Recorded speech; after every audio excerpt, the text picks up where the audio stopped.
আমার একটা ভাবি আছে, তো ভাবিকে বললাম যে ভাবি আমাকে কিছু কচুর পাতা তুলে নিয়ে এসে দিয়েন। তো ভাবি দেখতেছি কচুর গাছও নিয়ে এসে দিছে। তো আজকে আপনাদের জন্য এই কচুর পাতা দিয়ে একটি নিরামিষ রান্নার রেসিপি আপনাদেরকে দেখাবো। তো আসসালামু আলাইকুম এভরিওয়ান, কেমন আছেন? আশা করি সবাই ভালো আছেন। তো প্রথমে দেখতে পাচ্ছেন কতগুলো কচুর পাতা, একদম ফ্রেশ। যেহেতু আমরা গ্রামে থাকি সেজন্য আমরা ফ্রেশ টাটকা সবজি খেয়ে থাকি। তো তারপরে পাতাগুলো সুন্দর কেটে কুটে নিয়ে সুন্দর করে বেছে নিয়ে তারপরে আমি একটা কড়াইতে দিয়ে দিলাম। তারপরে দিয়েছি এখানে 2টা টুকরো করে কেটে নেওয়া আলু বড় সাইজের। তারপরে দিয়েছি 1 কাপ পরিমাণ পেঁয়াজ কুচি, আর দিয়েছি এখানে আধা কাপ পরিমাণ দিয়েছি ডাল। এখানে মসুরের ডাল তো আগে থেকে ধুয়ে নিয়েছিলাম, সেটা দিয়ে দিলাম।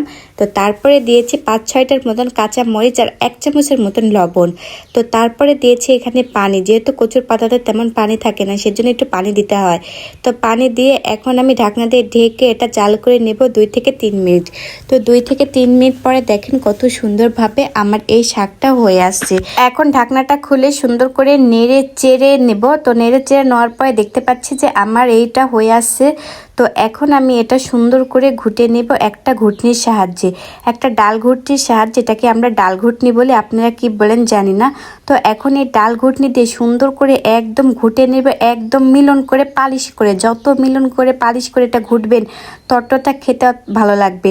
তো দেখেন আমি কত সুন্দর করে মিলন করে একদম পালিশ করে ঘুটে নিয়েছি।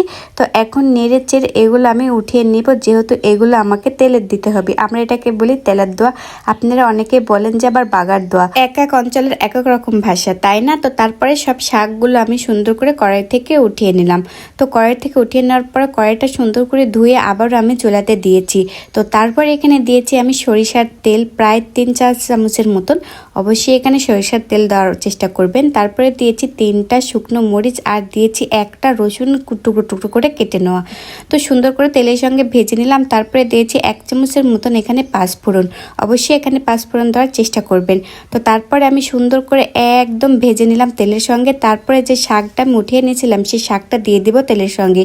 তো দিয়ে এখন সুন্দর করে মিশিয়ে নেব যতক্ষণ না এটা হয়ে আসতেছে।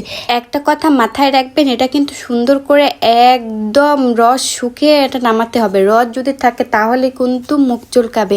আমার মা একটা কথা বলে যে কচুর শাকে যদি একটু রস থাকে তাহলে কিন্তু মুখ চুলকাবে। কচুর শাক রান্নার সময় যেন একটুকু রস না থাকে।